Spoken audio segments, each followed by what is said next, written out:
Hi అండి, అందరూ ఎలా ఉన్నారు? నేనైతే చాలా బాగున్నానండి. ఈరోజైతే బీరకాయ చట్నీ అయితే చేస్తున్నాను, చూసేయండి. ఫస్ట్ అయితే బీరకాయ అయితే ముక్కలుగా కట్ చేసి పెట్టుకున్నాను. తర్వాత కొత్తిమీర అయితే తీసుకున్నాను, ఒక 2 టమోటాలు, అలాగే పచ్చిమిరకాయలు, కొంచెం శనగగింజలు, పచ్చెనగపప్పు, కొంచెం నువ్వులు, ఉద్దిపప్పు అయితే తీసుకున్నానండి. తర్వాత ఎర్రగడ్డలు, తెల్లగడ్డలు, కొంచెం చింతపండు అయితే నానబెట్టుకున్నాను. చూడండి, బీరకాయ ముక్కలు అయితే ఇలా చిన్నగా కట్ చేసి పెట్టుకున్నాను. తర్వాత అయితే పెనం పెట్టుకొని అందులోకైతే ఆయిల్ అయితే వేసుకోవాలి. ఆయిల్ అయితే వేసుకున్న తర్వాత కొంచెం పచ్చిమిరకాయలు అయితే ఫ్రై చేసుకొని కొంచెం చూసుకొని వేసుకోవాలి, మనకి కారం ఎంత కావాలో. కొంచెం కొంతమంది అయితే ఏం చేస్తారంటే కొంచెం పచ్చిమిరకాయలు, ఎండుమిరకాయలు 2 కలిపి తీసుకుంటారు. నేనైతే ఎండుమిరకాయలు అవైలబిలిటీ లేవనేసి వేయలేదు. చూడండి, పచ్చిమిరకాయలు కొంచెం ఫ్రై అయిన తర్వాతే సైడ్ అయితే తీసి పెట్టుకోవాలి. ఇలా మనం చూపించాను కదా ఫస్ట్లో, శనగగింజలు, ఉద్దిపప్పు, పచ్చెనగపప్పు, నువ్వులు ఇవన్నీ ఫ్రై చేసుకొని సపరేట్గా అయితే మిక్సీ జార్లోకి అయితే తీసి పెట్టుకున్నాను నేను. చూడండి, ఇలా కొంచెం దోరబారుగా వేయించుకోవాలి. నేనైతే ఇలాగ చేస్తానండి మా ఊరు స్టైల్లో. కొంతమంది టమోటా వేయరు మా ఊర్లో కూడా.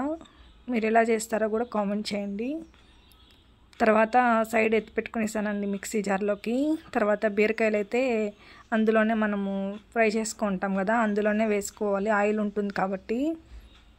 బీరకాయ అనేది ఎంతసేపు అండి, కొంచెం సేపు ఫ్రై అయిన తర్వాత మనం టమోటా ఇష్టం ఉంటే వేసుకోండి, లేకపోతే లేదండి. కొత్తిమీర కూడా యాడ్ చేసుకునేసాను. బాగా ఫ్రై చేసుకోవాలి. కొంచెం సాల్ట్ కూడా వేసుకుంటే మనకి తొందరగా అనేది ఫ్రై అయిపోతుంది. తర్వాత ఇది కొంచెము దోరబారుగా వేగిన తర్వాత కొంచెం పసుపు అయితే కూడా వేసుకున్నాను. కొంచెం పసుపు వేసుకొని కూడా బాగా ఫ్రై చేసుకున్నాను. చూడండి, బాగా మగ్గిపోతుందండి బీరకాయ అనేది. బాగా ఫ్రై అయితేనే అండి మనకి టేస్ట్ అనేది బాగుంటుంది, లేకపోతే టేస్ట్ అనేది అస్సలు బాగోదు. తర్వాత కొంచెం ఫ్రై అయిన తర్వాత వెల్లుల్లిపాయలు కూడా, తెల్లగడ్డలు కూడా వేసుకున్నాను. బాగా ఫ్రై చేసుకోవాలి.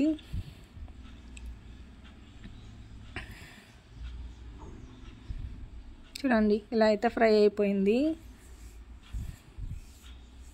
తర్వాత మనం ఫస్టే ఫ్రై చేసి పెట్టుకుంటాం కదా, అందులోకి అయితే కొంచెం చింతపండు నానబెట్టుకుంటాం కదా, అదైతే ఇందులోకి అయితే వేసేసుకున్నాను మిక్సీలో.